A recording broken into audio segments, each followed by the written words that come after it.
Bapak Ibu Saudara sekalian, hari ini saya Gabriela akan membacakan Mazmur 73 ayat 1 sampai dengan 28. Demikian firman Tuhan. Pergumulan dan pengharapan. Mazmur Azam. Sesungguhnya Allah itu baik bagi mereka yang tulus hatinya, bagi mereka yang bersih hatinya. Tetapi aku sedikit lagi maka kakiku terpeleset, nyaris aku tergelincir. Sebab aku cemburu kepada pembual-pembual kalau aku melihat kemujuran orang-orang fasik. Sebab kesakitan tidak ada pada mereka, sehat dan gemuk tubuh mereka, mereka tidak mengalami kesusahan manusia. Dan mereka tidak kena tulah seperti orang lain, sebab itu mereka berkalungkan kecongkakan dan berpakaian kekerasan. Karena kegemukan kesalahan mereka menyolok. Hati mereka meluap-luap dengan sangkaan. Mereka menyindir dan mengata-ngatai dengan jahatnya. Hal pemerasan dibicarakan mereka dengan tinggi hati. Mereka membuka mulut melawan langit dan lidah mereka membual di bumi. Sebab itu, orang-orang berbalik kepada mereka, mendapatkan mereka seperti air yang berlimpah-limpah, dan mereka berkata, bagaimana Allah tahu hal itu? Adakah pengetahuan pada yang maha tinggi? Sesungguhnya itulah orang-orang fasik. Mereka menambah harta benda dan senang selamanya. Sia-sia sama sekali aku mempertahankan hati yang bersih dan membasuh tanganku tanda tak bersalah. Namun sepanjang hari aku kena tulah dan kena hukum setiap pagi. Seandainya aku berkata, aku mau berkata-kata seperti itu, maka sesungguhnya aku telah berkhianat kepada angkatan anak-anakku. Tetapi ketika aku bermaksud untuk mengetahuinya, hal itu menjadi kesulitan di mataku sampai aku masuk ke dalam tempat kudus Allah dan memperhatikan kesudahan mereka. Sesungguhnya di tempat-tempat licin kau taruh mereka, kau jatuhkan mereka sehingga hancur. Betapa binasa mereka dalam sekejap. Mata lenyap habis oleh karena kedahsyatan. Seperti mimpi pada waktu terbangun ya Tuhan, pada waktu terjaga rupa mereka kepandang hina. Ketika hatiku merasa pahit dan buah pinggangku menusuk-nusuk rasanya, aku dungu dan tidak mengerti, seperti hewan aku di dekatmu. Tetapi aku tetap di dekatmu. Engkau memegang tangan kananku, dengan nasihatmu engkau menuntun aku, dan kemudian engkau mengangkat aku ke dalam kemuliaan. Siapa gerangan ada padaku di sorga selain engkau? Selain engkau tidak ada yang kuingini di bumi. Sekalipun dagingku dan hatiku habis lenyap, gunung batuku dan bagianku tetaplah Allah selama-lamanya. Sebab sesungguhnya siapa yang jauh daripadamu akan binasa. Kau binasakan semua orang yang berzina dengan meninggalkan engkau. Tetapi aku suka dekat pada Allah. Aku menaruh tempat perlindunganku pada Tuhan Allah, supaya dapat menceritakan segala pekerjaannya. Jadi saya akan membacakan maksud dari ayat 1 sampai dengan 2. Maksud dari ayat 1 sampai 2 menjelaskan bahwa Tuhan itu baik kepada orang-orang yang tulus dan bersih hatinya. Namun tokoh dari Mazmur ini melihat bahwa orang-orang yang tidak berada di jalan benar itu hidupnya tuh makmur, bahagia, sehingga orang-orang benar mengalami kesulitan dalam hidup. Nah, dan juga saya akan membacakan maksud dari ayat 24, yaitu dengan nasihatmu engkau menuntun aku. Tuhan tidak hanya pelindung kita, melainkan Tuhan menuntun kita ke jalan yang benar. Dalam ayat ini bisa kita pahami, meskipun Tuhan menuntun kita ke jalan yang benar, perlu keinginan kita atau respon kita untuk menjalankannya. Sekian dari saya, Tuhan Yesus memberkati. Shalom saudara-saudara yang Tuhan kasihi, dimanapun saudara berada. Kiranya kasih karunia dari Tuhan menyertai saudara sekalian. Saudara, hari ini saya mengajak kita merenungkan Mazmur 73 yang tadi sudah dibacakan oleh adik kita Gabriela. Saudara, perhatikan dan buka Alkitabmu dalam Mazmur 73. Saudara sekalian, pernahkah kita melihat diri kita, lalu kemudian kita membandingkan hidup orang lain, lalu kita merasa bahwa hidup kita kok lebih susah dari hidup orang tersebut?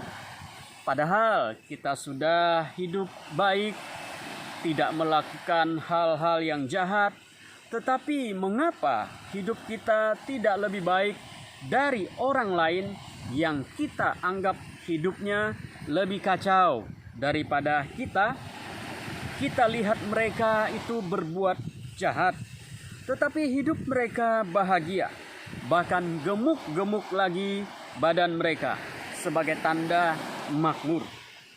Jika kita pernah merasakan hal yang demikian, saya rasa hal itu sangatlah manusiawi, walaupun tidak perlu.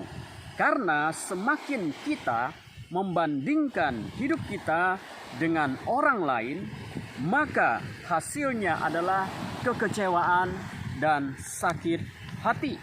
Namun kita juga harus sadar, saudara sekalian, bahwa kita ini manusia yang lemah dan mudah terluka. Maka pembandingan ini sudah biasa di dalam hidup kita. Pembandingan ini juga yang diungkapkan di dalam Mazmur 73 ini. Saudara, Mazmur ini ditulis oleh Asaf. Siapakah Asaf? Dia adalah seorang ahli musik keturunan suku Lewi dari Bani Gerson yang hidup pada zaman Daud menjadi raja. Untuk mengetahuinya, silakan saudara baca 1 Tawarik pasal 6 ayat 1 sampai 47. Di sana kita akan menemukan bahwa Daud sebagai raja menempatkan mereka untuk menjadi penyanyi-penyanyi di rumah Tuhan. Artinya saudara, Asaf ini bukan orang sembarangan secara sosial. Dia adalah keturunan orang Lewi, bertugas sebagai penyanyi atau ahli musik di bait Allah.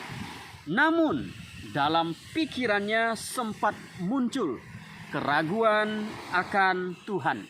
Di ayat 1 dia berkata bahwa Tuhan itu baik bagi mereka yang tulus hatinya dan bersih hatinya. Asaf meyakini hal ini dengan sangat baik. Tuhan itu baik bagi orang-orang yang benar, orang yang tulus hatinya. Namun saudara, ketika Asaf melihat kehidupan orang-orang fasik, yaitu orang-orang yang tidak takut Tuhan, orang-orang jahat yang hidupnya justru jauh lebih bahagia dari orang benar, sempat muncul dalam pikirannya, yaitu pikiran pembandingan. Di dalam pikirannya muncul pikiran jahat yang ayat 2 berkata, sedikit lagi hatiku terpeleset, nyaris aku tergelincir. Dia sempat punya pikiran jahat. Mengapa orang jahat hidupnya lebih bahagia? Di dalam pikiran Asaf ini, saudara, tersimpan pemahaman bahwa kalau Tuhan baik sama orang benar dan tulus hati, harusnya Tuhan menghajar orang jahat, orang fasik, orang yang berbuat kejahatan.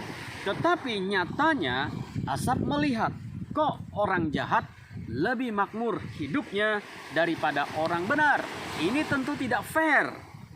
Ayat 3 sampai 14, Asaf mengungkapkan apa yang sempat muncul di dalam pikirannya tentang ketidakadilan yang terjadi di dalam bumi, di dalam hidup kita ini.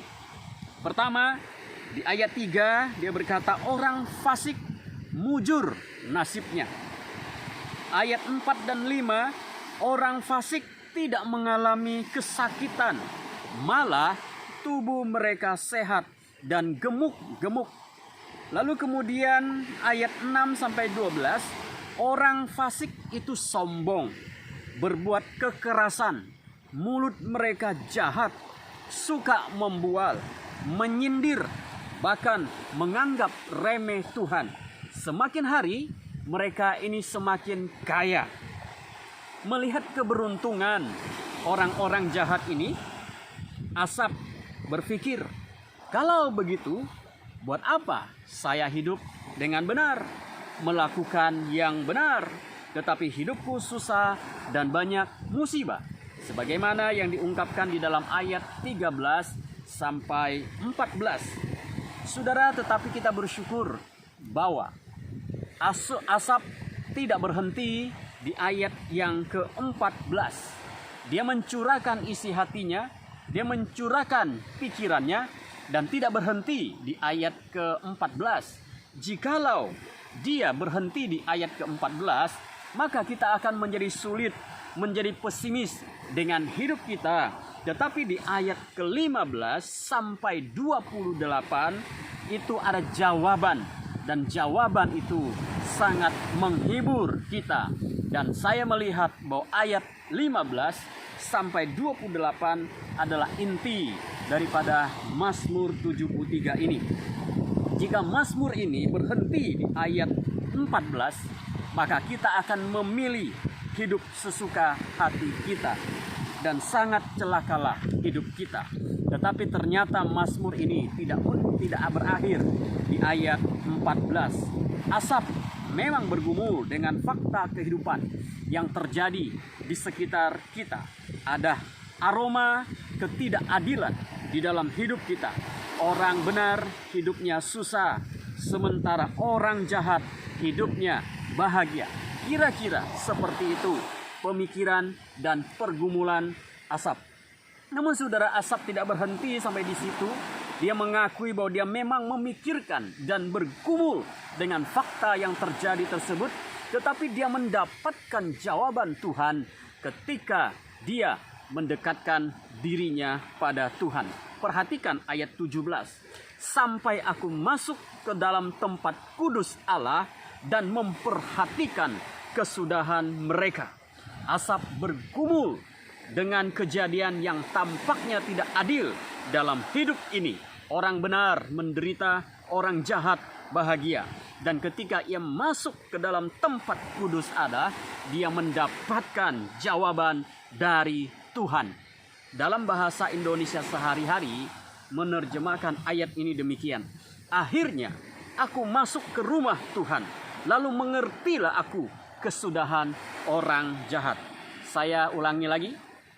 Akhirnya aku masuk ke rumah Tuhan, lalu mengertilah aku kesudahan orang jahat. Saudara, apa artinya masuk ke rumah Tuhan? Apakah itu berarti dia masuk ke gedung tempat beribadah kepada Tuhan? Atau kalau zaman sekarang, apakah berarti dia masuk ke dalam gedung gereja? Saudara, Asap bergumul dengan perasaan hatinya.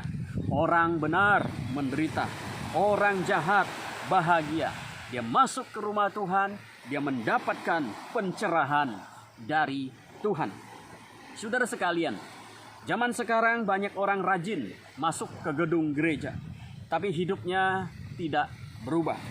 Hatinya tidak berubah, cara berpikirnya tidak berubah. Bertahun-tahun masuk gedung gereja, tetapi pola pikirnya tetap duniawi. Sementara Asap masuk ke rumah Tuhan dan pemahamannya berubah. Mengapa bisa berubah? Karena Asap masuk ke rumah Tuhan untuk mencari jawaban dari Tuhan. Dan ketika dia masuk ke dalam rumah Tuhan, dia bergumul, dia bersekutu, dia mencari Tuhan, dan kemudian dia mendapatkan jawaban dari Tuhan. Sementara kita yang rajin masuk ke gedung gereja, kita bukan mencari jawaban Tuhan atau mengerti isi hati Tuhan, tetapi karena kewajiban seremonial kita hanya menjalankan praktek beragama, tetapi bukan kehidupan spiritual. Itulah sebabnya mengapa hidup kita walaupun sering masuk gereja, tapi kita tidak pernah mengalami perubahan cara berpikir, cara melihat, cara memandang segala sesuatu dari perspektif kerohanian. Nah, saudara sekalian dikasih Tuhan, ketika dia masuk ke dalam rumah Tuhan, maka di ayat 18 sampai 20 Tuhan membukakan kepada Asap tentang nasib akhir orang-orang fasik. Orang-orang fasik akan hancur pada waktunya. jika saat ini mereka masih kelihatan sehat, gemuk, lancar hidupnya, itu karena Tuhan masih memberikan mereka kesempatan untuk bertobat. Tetapi bila tiba waktunya mereka tidak bertobat, mereka akan dibinasakan oleh Tuhan. Apa yang mereka nikmati sekarang ini hanyalah sementara dan tidak bersifat abadi. Ayat 21 sampai 24, Asap menyadari kebodohannya karena telah sempat berpikir sepertinya Tuhan tidak adil dalam memperlakukan orang-orang jahat. Ayat 25 sampai 28, Asap menyadari bahwa Tuhanlah satu-satunya miliknya, sumber hidupnya, pengharapannya, dan pertolongannya. Tidak ada yang lain selain Tuhan. Asap paham bahwa kenyamanan orang fasik akan berakhir, tetapi kesusahan orang benar pun akan berakhir. Dan di atas segalanya Tuhan adalah miliknya. Ayat 25-26. Saudara-saudara yang dikasihi oleh Tuhan, berhentilah membandingkan hidup kita dengan hidup orang lain, karena itu tidak akan membuat kita semakin bertumbuh. Membandingkan hidup kita dengan orang lain justru akan membuat kita hidup di dalam kekecewaan dan di dalam sakit hati, dan itu akan menjadikan jiwa kita menjadi kerdil ketika kita membandingkan hidup kita dengan hidup orang lain. Lakukanlah bagian kita dan tetaplah bersyukur atas semua yang telah Tuhan percayakan kepada kita, dan jangan melepaskan Tuhan di dalam hidup saudara dan kita semua. Percayakan hidup kita kepada Tuhan. Tuhan memberkati. Mari kita berdoa. Bapa di dalam surga, kami bersyukur buat firman-Mu, di mana di dalam firman-Mu Mazmur 73 mengajarkan kami untuk tidak membandingkan diri kami dengan orang lain. Tuhan, seringkali kami tidak puas dengan diri kami, tidak puas dengan kehidupan kami, tidak puas dengan apa yang Tuhan percayakan kepada hidup kami, sehingga kami menjadi iri hati, kami menjadi kecewa, kami menjadi sakit hati. Tetapi Mazmur ini mengajarkan kepada kami agar kami tidak membandingkan hidup diri kami dengan orang lain, tetapi kami bersyukur atas hidup kami. Tuhan menjadi milik kami, itu sudah menjadi satu kebahagiaan. Tuhan berkati saudara-saudara kami jika sedang menghadapi situasi seperti yang dihadapi oleh penulis Mazmur dalam Mazmur 73 ini. Biarlah mereka selalu Tuhan ingatkan bahwa mereka perlu bersyukur atas apa yang Tuhan percayakan kepada mereka. Terima kasih Tuhan, kami bersyukur untuk firman-Mu. Dalam nama Yesus kami berdoa. Amin. Tuhan Yesus memberkati saudara sekalian. Amin.